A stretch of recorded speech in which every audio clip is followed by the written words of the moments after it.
just a moment. We're here today to talk about the Jones Road wildfire. I'm just going to go through our speakers real quick, spell their names, introduce them to you. Our first speaker is going to be Sean LaTourette. Sean spells his name S-H-A-W-N, LaTourette, L-A-T-O-U-R-E-T-T-E. He is the Commissioner of the New Jersey Department of Environmental Protection. Next, we are going to hear from Bill Donnelly. Bill spelled B-I-L-L, Donnelly, D-O-N-N-E-L-L-Y, and he is the Chief of the New Jersey Forest Fire Service. After Bill, we're going to hear from Trevor Raynor, T-R-E-V-O-R, Raynor, R-A-Y-N-O-R. He is a Division Forest Fire Warden. After Trevor, we're going to hear from Peter Curatello. He is the Mayor of Lacey Township.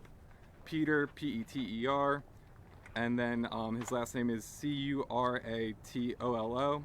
And then finally, we're going to hear from Chris Honig, Chris, C-H-R-I-S, Honig, H-O-E-N-I-G, and he is a spokesperson for JCP&L. There's a lot of you here today, so after our brief speaking program, we will do questions. We're going to keep it orderly. We're going to start on my left and move this way. Without further ado, Commissioner LaTourette.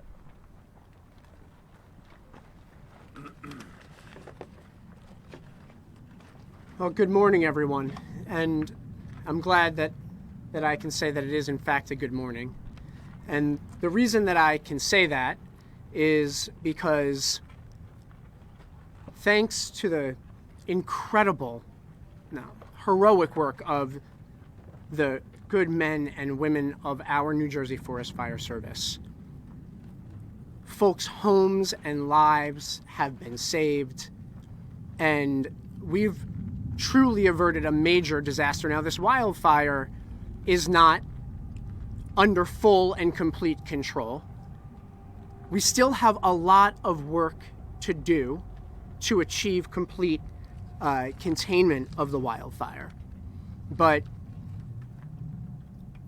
there were 1,300 homes threatened in the immediate, I'm sorry, I'm going to let folks turn off their phones if they wouldn't mind. There were 1,300 homes that were threatened during the course of fighting this fire. And our Forest Fire Service was successful thanks to the partnerships that we have with the mayor of Lacey Township and the county and the New Jersey State OEM and state police and our first responders all working together to protect our neighbors throughout this area. And again, there's a lot of work to do right now. The wildfire stands at about 11,500 acres and 30% containment. We fully expect that number will grow, that we will see ultimately, when all is said and done, a greater number of acreage affected. And this could very well end up being the largest wildfire in New Jersey in 20 years.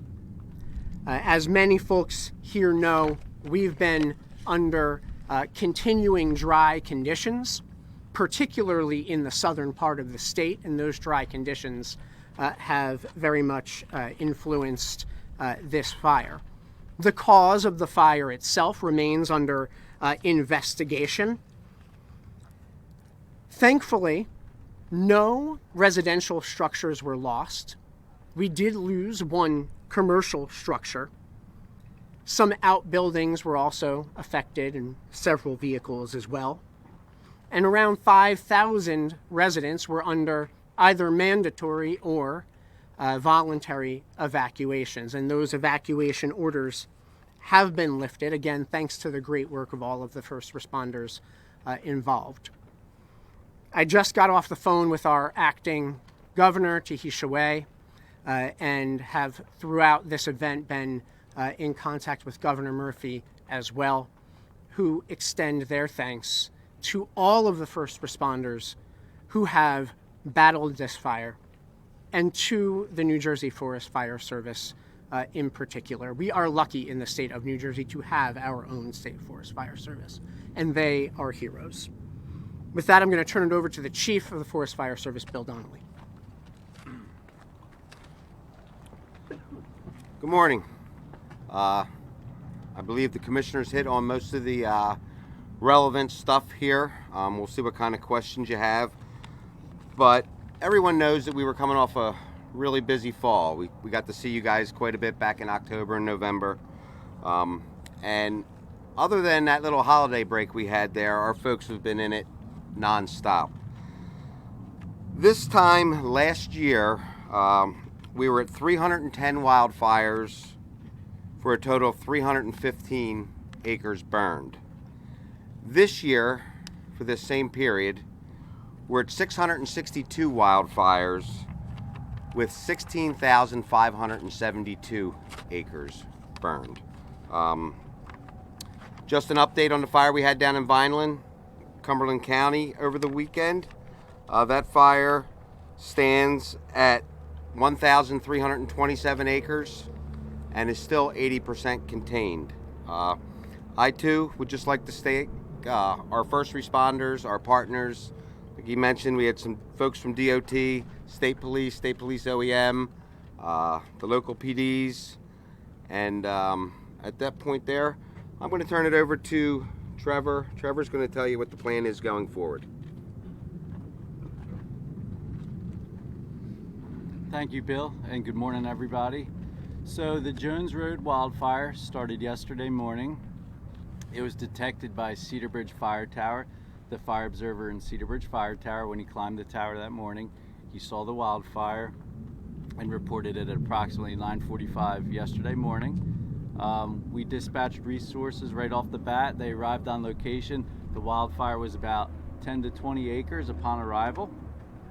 And we had resources there quickly. We dispatched aircraft, and even with a big show of force to contain this fire, it still grew to be a large wildfire.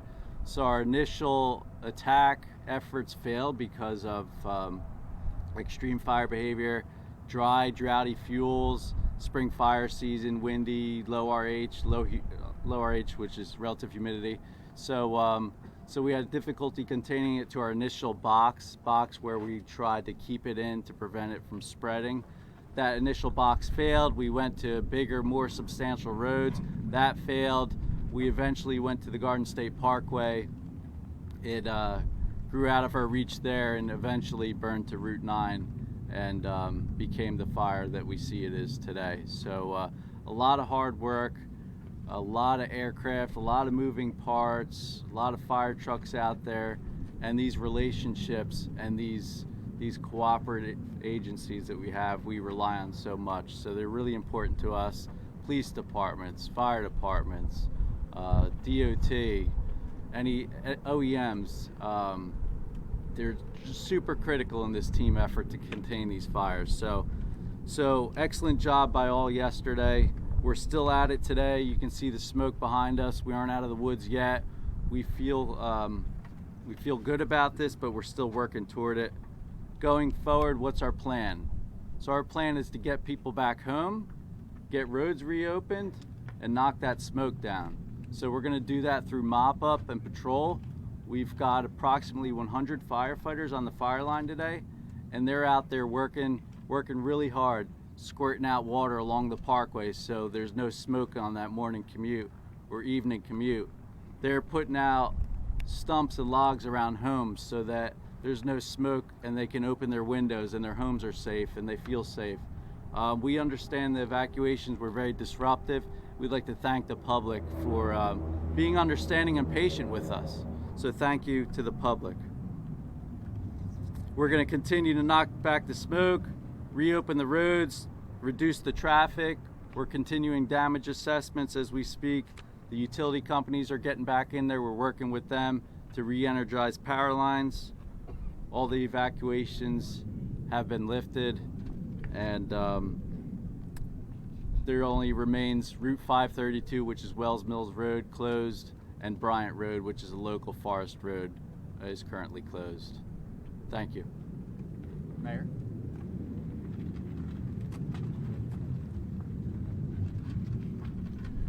Hey, good morning. just want to give you an update from the Lacey Township perspective, which was part of ground zero from where we were with the fire.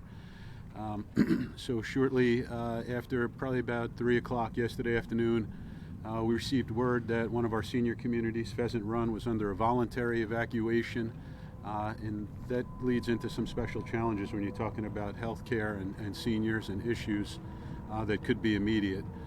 That became mandatory evacuation. We set up a makeshift shelter at our community hall at 15 East Lacey Road, but we had no power. We had no cots, we had no nurses, we had no emergency provisions. But for our upper echelons in the county, Sheriff Mastronardi, Mike Fiore, and of course our Board of County Commissioners, we were able to load the seniors up and assist them get on the bus and bring them to a shelter that was very well prepared. And that was at Manchester High School, some 35-minute drive away. And just so people know, as of this morning, I got a report from Sheriff Mastronardi, Ocean County Sheriff, as about an hour ago, not one single family home was damaged. Not one person was injured. There has not been one loss of life as about an hour ago.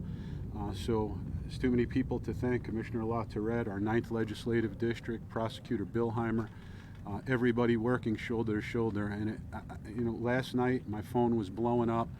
Every local mayor, township administrator, Deputy Mayor Menashe Miller, Mayor Baccione of Berkeley Township. Pete, what do you need? Pete, how many firemen can we get down there? And I got a video texted. I thought it was a parade, and it was Lakewood sending a row of emergency vehicles down here in accordance with OEM. Our police and our fire have worked in such tight unison. I am absolutely in awe of them. Again, to report to you that there has been no loss of life with the thousands of acres. Our township, and I'm just the face of our committee on behalf of all of us, with all of these gentlemen and ladies behind me who are very high-ranking officials. I'm extremely grateful to be a small link in that chain and to provide these services to our residents. God is good, folks, and thank you all. Thank you all for this assistance. God bless you all. JCP&L.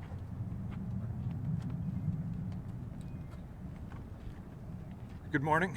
First, we'd like to thank our customers for their patience and understanding during this event. We recognize that any power outage is challenging, and in a situation as stressful as this fire and the past 12 to 24 hours have been, we really appreciate their patience and understanding.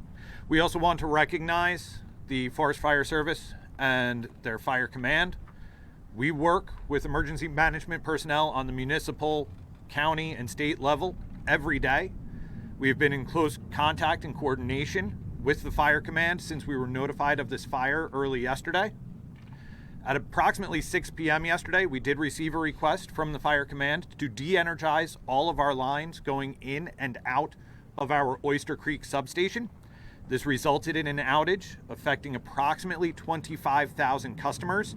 That includes pretty much all of our customers in Barnegat and Ocean Townships, as well as about 3/4 of our customers in Lacey. This morning, we were cleared to begin our damage assessments. Our crews have been out since early this morning surveying our lines, checking our poles, our wires, our devices to see what can handle power, what damage there is. And we will begin the restoration process as those surveys are completed. At this time, we do expect that our customers in Lacey, approximately 6,700 customers, will be restored early this afternoon. Our remaining customers will be restored as those surveys are completed. We have been proactively communicating with our affected customers throughout this process. We continue to do so. We encourage any customers that are affected to follow the updates on the outage map on our website, jcp-l.com.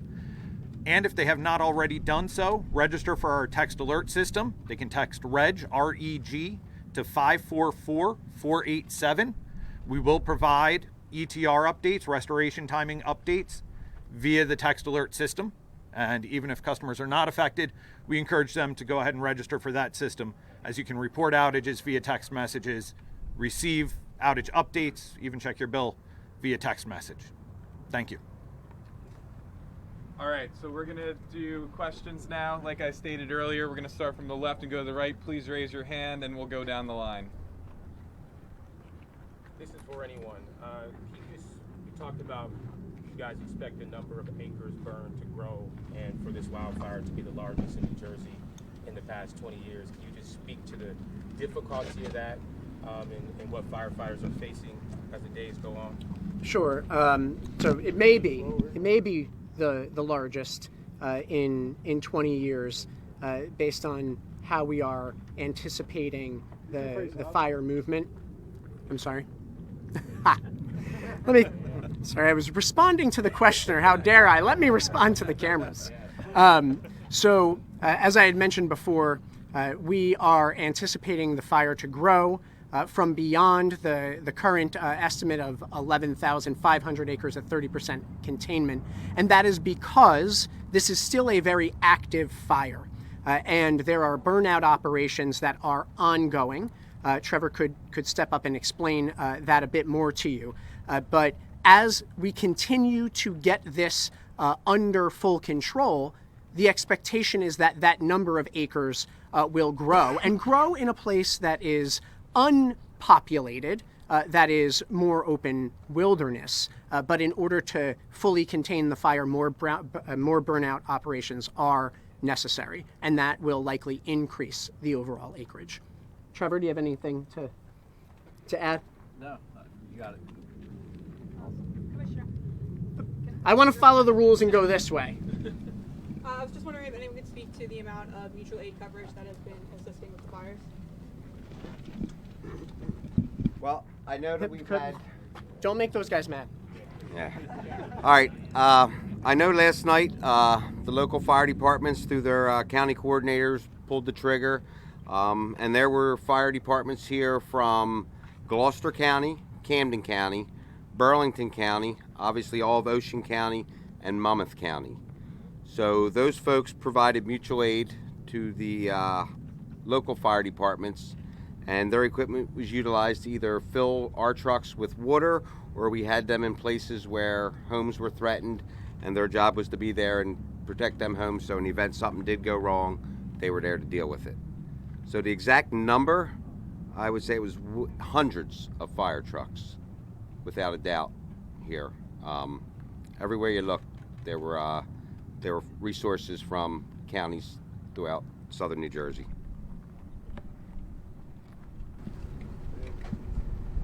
Do you anticipate full containment by when? Is there an idea? So the question is about when we can anticipate full containment. The expectation is that this fire will burn for a couple of days, and we don't have an exact timeline to reach full containment at this particular moment. Trevor or Bill, did you want to offer any potential estimates of what you think based on your past experience? Well, based on the weather that we're dealing with right now, humidity's down, and we have these breezes, temperatures are up. I do believe this fire is going to continue to burn, especially in some of the low areas, up probably until we get some precipitation. So based on the forecast, it looks like Friday night into Saturday, which realistically is only a couple days away. If that does in fact hold true, I tend to believe that we should have this fire contained by the weekend, as long as we get the precipitation that's forecasted.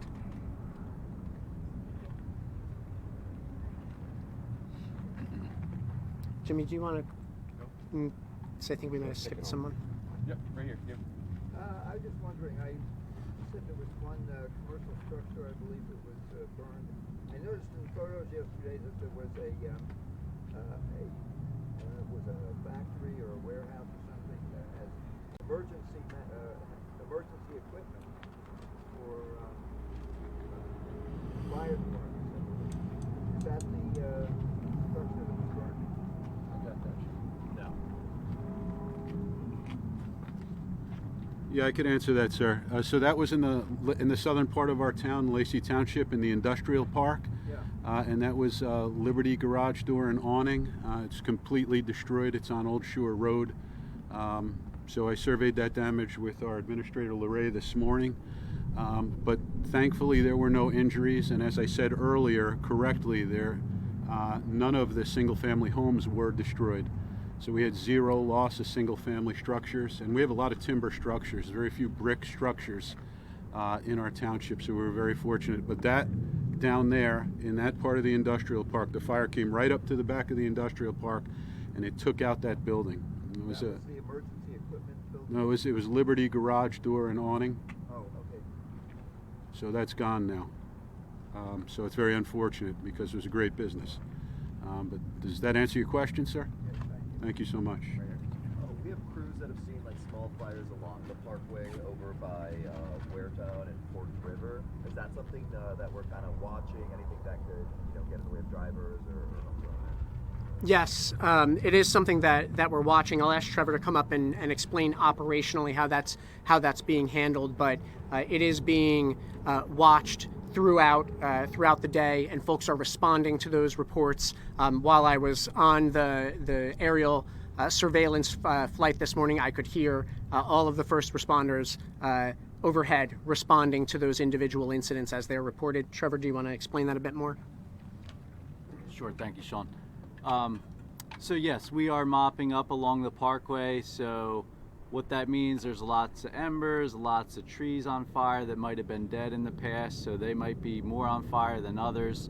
So they're no threat to the line, they aren't a threat to containment, but we are actively out there knocking down the heat, knocking down the smoke, so that along people's commute, that it doesn't disrupt them. There's not going to be any traffic concerns or road safety concerns. You talked about several failed measures in the beginning when the fire first started. How unusual is it for that to happen over and over again? And is that directly attributed to the weather and the conditions we saw yesterday? So this fire, it was a dangerous wildfire moving quickly. It's pretty extreme conditions right now. Spring fire season, April 20th is about the peak of spring fire season. And here we are at the 22nd, it started, today's the 23rd. We're right at the peak. It doesn't get any worse than this date in history in New Jersey. So that, coupled with the drought, coupled with the low humidity, winds, nice sunny weather, it just made for a difficult firefight. Commissioner, there's been some criticism from members of the community about what they say is insufficient information. How are you all informing the community as to what was going on, and why are we just having a news conference now? So I want to just backtrack a bit to Trevor's explanation of this fire. This fire was incredibly dangerous, and particularly in the late afternoon and into evening hours last night. It would have been a mistake to invite the press into that environment, and our focus needed to be, in order to save lives and property, on the immediate response, in coordination with the County of Ocean, in coordination with OEM, and through our outreach channels as well. Information was being consistently provided, and I would encourage every resident of the state of New Jersey to follow the New Jersey Forest Fire Service on any media channel that is familiar and comfortable to you, whether it's on X or Facebook, so that you are getting the real-time updates, because they go right there, right away. But no, a media briefing was not offered last night. It frankly wasn't safe for us to bring folks into that area. And to relate back to Trevor's point about the behavior of the fire, its heat and its activity, this being peak wildfire season, as the Forest Fire Service plans its approach to containment and to suppression, there's a strategy of, can we stop the fire at this location, and if that is unsuccessful because of the fire's behavior, we adjust course so as to contain it at another location. Would be the way to describe it. Sometimes that's in accordance with fire breaks that exist. Sometimes that's in accordance with roadways or water bodies that provide a natural fire break. But as this fire was behaving very actively and fiercely, it was effectively throwing itself, meaning that from the main fire on the west side of the Parkway, winds were carrying embers that landed in another spot, creating a flanking fire. And so folks may have experienced on the ground the existence of multiple fires. It is all a piece of this wildfire, but those conditions of the throwing embers, of the spotting, would cause us to keep our focus on containing those conditions and providing updates through the media channels that we do. But when you say real time, the one last night was at 11 p.m. and so that's where the criticism came from, that they didn't have anything overnight until now from the New Jersey forest fire. Yeah, I understand that reflection. In the early morning hours, we're up in the air surveying once we have the daylight to be able to provide the best information. As of around 7 a.m., OEM was providing updates about the sheltering through its media channels. The Garden State Parkway opened up around 5:30. Those pieces of information were being provided as they were available, as those decisions were made. With respect to the overall, here's the number of acreage, this is the containment, we've got to get out and do those investigations while we have the daylight. And so this is a function of that. Yes. You said this could be the largest wildfire in what was the acreage burned in that previous fire? In 2006, Bill, do you want to share?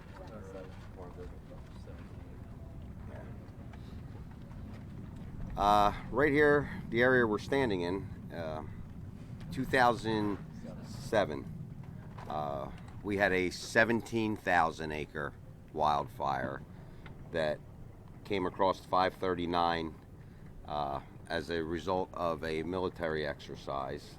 And that fire went from 539, actually from the bombing range down there, if anybody's familiar with that, all the way to the Parkway and down to Route 72. So that there was a 17,000 acre fire that occurred 19 years ago. So if this one isn't the next 20 years, it's probably the 18 years. Trish? We know from previous reporting that this areas like this can be particularly challenging because they're heavily wooded but also heavily populated. Can anybody talk about the challenges in navigating that with so many people and so much infrastructure in the area? And also, is anything being looked at in terms of wildfires and future planning and future development of this area and future preservation to mitigate situations like that? Sure. We find ourselves in this very fire at the wildland-urban interface, right? That place where the open wilderness meets our developed built environment. And that place, that interface, is a highly risky place. And there are a number of ways to address and reduce those risks. Earlier this year, at a round table that the governor hosted, which Senator Amato, right behind me, was with, and is an outstanding supporter of the Forest Fire Service. We launched the New Jersey Wildfire Smart campaign, which has a number of different components. You can find that right on the DEP website at dep.nj.gov.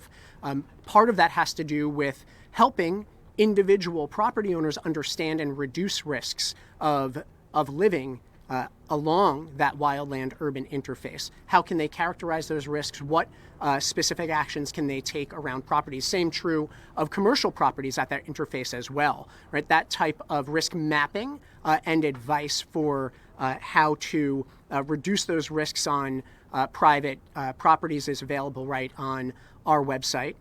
In addition to providing public education, guidance, and advice of that planning nature, We are also investing in fire suppression, the creation of more fire breaks. There are a couple of very recent projects to reduce those risks that the Forest Fire Service and our Division of Forestry have completed that we could certainly talk more about. But there's no one silver bullet, if you will. Right? It's a network of strategies, a network of solutions that need to be pursued concertedly and across every level of government. And we're fortunate, here in Ocean County, that the county takes fire suppression, fire safety so very seriously, and we're grateful for their support as well. I don't know if Assemblyman or Senator, if there's folks from Ocean, if you have any folks or points you want to share on that from a county perspective. The Sheriff's Department is assisting our local agencies, providing patrol and traffic functions and coordinating with state OEM, our OEM is also coordinating with our sister agencies and doing whatever's provided. We are putting out equipment, all the equipment that's necessary that we're able to provide, and asking the state for their resources as well. But everything is coming together nicely. We can't commend the efforts of the firefighters enough. It's just been a tremendous response from the state, and all our local volunteers have been phenomenal. And the fact that there's no loss of life and no loss of homes and residential structures is just a phenomenal compliment to their efforts on this scene. Thank you, Sheriff. Wayne? Did the total number of evacuees exceed 3,000 as listed last night? And then for JCP&L, forgive my ignorance on this. What was the need to cut power? Like, what would the danger have been to leave it on? We'll ask JCP&L, and then we can ask OEM to advise on the evacuations. So the request to de-energize the lines in and out of Oyster Creek substation was for the safety of the fire crews that were... Hold on 1 second.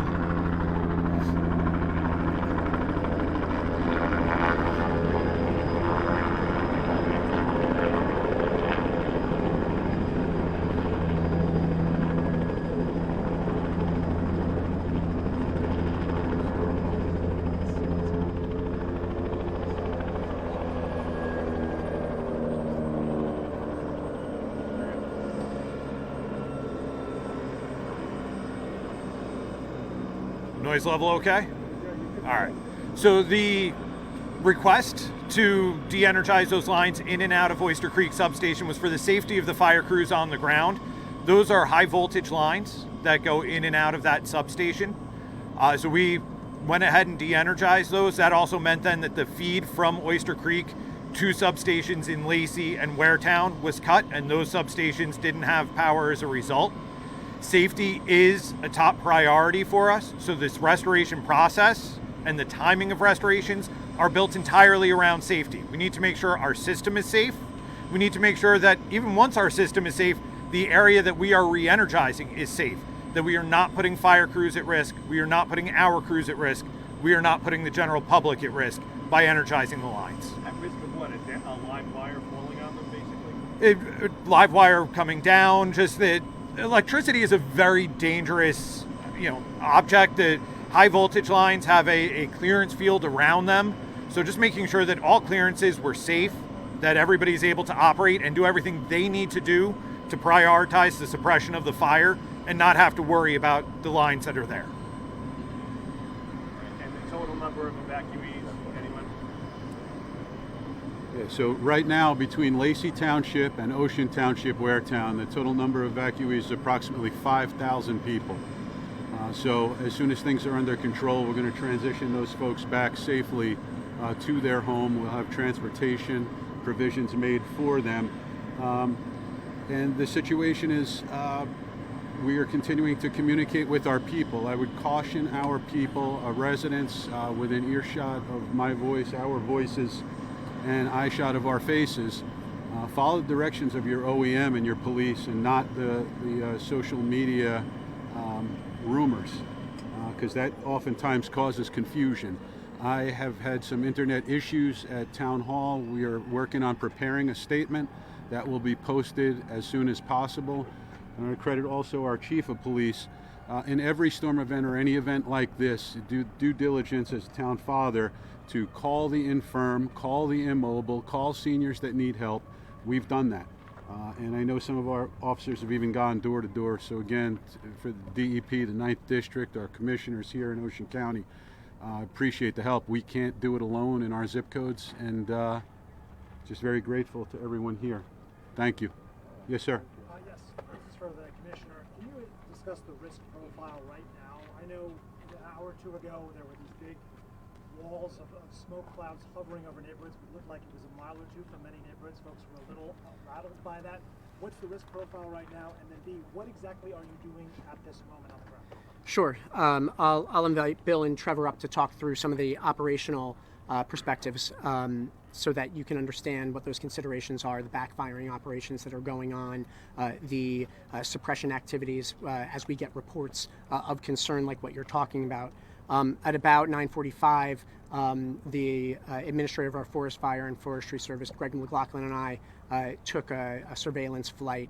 And I can understand the perspective of homeowners, because I can see with my own eyes, and there's video we can share with the press, that the proximity to the neighborhoods east of the Parkway, and particularly east of Route 9, that there would be concern in those communities. From an active fire management perspective, we have moved the active fire west of those residential areas. Now, to be clear, there is an air quality alert in effect for this area, for the area of Ocean, Lacey, because particulate matter is of concern, and folks should take precautions, particularly if you're among a vulnerable population. As you've heard the mayor speak to, we have a number of seniors in these communities. We need to make sure that their windows are closed and that they're keeping themselves safe.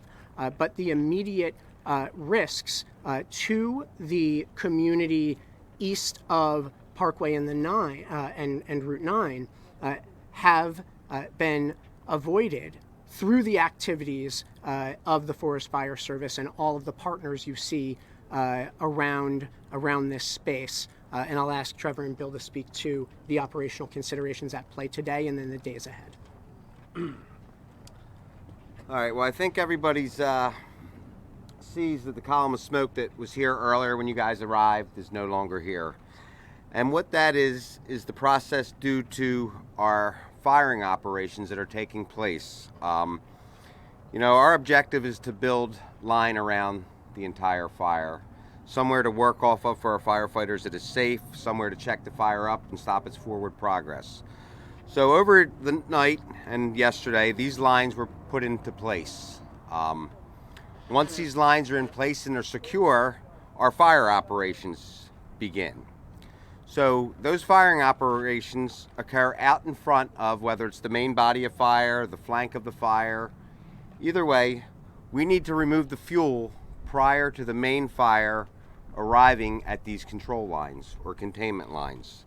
And what you saw this morning was the actual main body of fire working in the direction of our control lines, where we had some fire lit, burning back towards the main fire, consuming the fuel ahead of it, and therefore, if you look out there, you'll notice that most of the smoke is gone, which is a good indication, because what you see today, where it goes from a lot of smoke to no smoke, yesterday was just the opposite. We went from a little bit of smoke to look like the world was coming to an end. So based on what I'm seeing here today, we've been standing out here for a little while, but I am extremely confident that the folks out there are making substantial progress.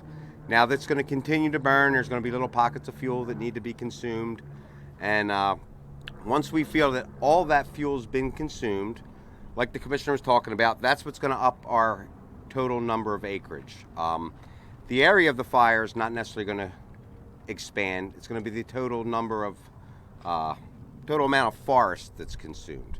So what you're seeing now is the smoke's disappearing, which means that our techniques are working there's going to be little pockets, and therefore that's going to keep us from actually containing this at 100%. But I think based on what I'm seeing here, the containment should start to rise up, and definitely a good indication that the crews out there are making progress with this. More questions this way? Good, thank you. I have a couple. So I think that you addressed that there have been no loss of life. Is there anybody at this point, though, however, that is at least unaccounted for at this time? No, not that I am aware of. Mayor? No. And none is reported by the mayor as well. And then I have two follow-ups. I think you might have addressed this before, Commissioner, but I thought I overheard somebody ask about the Parkway. Is there still a chance that the Parkway could be shut down again? And then also, one of my coworkers had been hearing online or another report that there was maybe a half dozen unhoused that were living in the woods that might have been displaced because of the fire. Can you confirm that as well? And if so, can you elaborate a little more on it? I'll ask Trevor to come up and identify any issues with unhoused populations or campers that may have had to have been evacuated. With respect to the Parkway, right now the Parkway is open. We're working on the movement west of the Parkway, as Bill just explained, and we're keeping our eyes on the area that is adjacent to each side of the Parkway as well as the median, to make sure that anything that may pop up is handled immediately and doesn't become a greater problem. Is there any, though, indication now that there could be a possible closure, though, later, or is it at this point it's safe to say that the fire is enough away from the Parkway that it doesn't appear that could be the case? It would be irresponsible of me to tell you the Parkway wouldn't need to be closed if the fire suddenly begins changing its behavior different from what we see right now. You just heard the chief of the Forest Fire Service explain that he's confident with respect to the techniques being deployed and the wind direction and the wind speeds are in our favor today. So we're hopeful and we're confident, but I'm not going to tell you there's no chance, because wildfire is risky, right? Really, really risky, and it can change suddenly. I'm thinking the challenges between, it's already dry conditions already, and then of course the weather. What are the overall challenges as far as trying to figure out a cause right now? The cause is under investigation right now, actively. How challenging is it to try to get closer to finding out the reasoning behind the fire because of the conditions, and just you're already dealing with dry land as it is, and then just a quick hit of rain recently? Yeah, no, the drought conditions in the state of New Jersey are serious, and deeply serious, quite honestly, and particularly so in the southern half of the state. And that's only likely to, that is likely to persist for months ahead. And the recent rains have been welcome, right? They've helped restore some reservoir and stream flows that we need for drinking water, but it hasn't solved for the dryness that has characterized this area and worsened in recent years. So that is a continuing risk. With respect to the investigation, I think that we can do multiple things at once. Look who you have around this space. The state police, the OEM, the DEP, and all its units, the Ocean County prosecutor, right? It is under active investigation. And then, sorry, I was going to say, can I piggyback off that? Can the forest fire say how you guys will go about determining the cause? Just next Okay, let's hold the question on cause. That way we get back around to everybody who's asked a question. I was just wondering if you could just address I had asked about any kind of unhoused populations in the woods. Can anybody elaborate if that's the case or not? I'm looking back here and I'm not seeing anyone waking, your eyes popping up that they know definitively that there has been such an issue. Okay. But we can ask that question and be in touch with you, share your information with Jimmy or Vincent over there. All right, thank you, Commissioner. Amanda. Has the drought created any problems with accessing water to fight this fire? So, with respect to the aerial suppression, we can have Bill and Trevor explain how that would work. it's not as though we're tapping into drinking water lines in every instance to suppress fire, particularly on the wildland side. You've heard the chief explain how we are fighting fire with fire to consume fuels in that context. Certainly, the tapping of hydrants by all of our volunteers and contributors to this effort overnight, particularly to provide structural protection. That does tax the water systems, but thankfully we have seen some rebound in stream flows. If you go over to our drought website, you'll see that there's been some rebound, but we are still in a drought warning status in the state of New Jersey. Thank you guys. It just in terms of. But let me. Oh, you didn't ask a question yet. I'm sorry. Right, in smoke and air quality, do you anticipate it affecting other parts of the state, or going north or going south? So I think the best way to answer that question in the moment would say at this moment what we're seeing northerly winds, right? And so the best way to anticipate whether it might affect you would be to go to if you've got a smartphone, go to the App Store and go to Air Now and download that app, and you will be able to see real-time trajectories of wildfire smoke as it may change throughout the course of this burnout operation, which will be lengthy. But right now, the air quality action alert is for this area of Southern Ocean County. I do have a question. In terms of this air quality alert, I mean, there are some health concerns, especially to people who already have a hard time breathing. What precautions are you encouraging those people to take? Yes, so I would, first of all, encourage folks to go to dp.nj.gov, and you will see a link right there to the air quality recommendations for individuals. Ocean County has also put out information to help guide its residents through all its local channels. These can be simple things about keeping the air in your car recycling as opposed to drawing in outdoor air, keeping your windows closed, not spending unnecessary time outdoors if you are particularly vulnerable, if you do have underlying pulmonary and respiratory conditions, seniors, young children, of course, as well. All of that information is available from both the County Health Department and the DEP. Thank you. And then I just wanted to ask Chief Donnelly if he can explain how you go about determining the cause of the fire and if you have a potential cause as of now. Well, as of right now, the investigation was set to start taking place here probably sometime around lunchtime. One of the things about Ocean County, it's a fantastic town, or county, I guess you would say, to actually do wildland fire investigation. Cooperation between the local PDs, the county fire marshal's office, the prosecutor's office, and the Forest Fire Service, we have a wildland fire investigation task force. And those folks are well versed in investigating wildfires. So what they will determine is the area that the fire started. They will continue on to find the origin of why the fire started, the cause, and then depending on what that cause is will depend on how this is handled. But I'm very confident that they will come up with some sort of a determination, and once that determination is made and all their I's are dotted and their T's are crossed, we will make that information available to you. But as of right now, like I said, sometime around lunchtime, I know this task force was gathering up and going to make their way out there.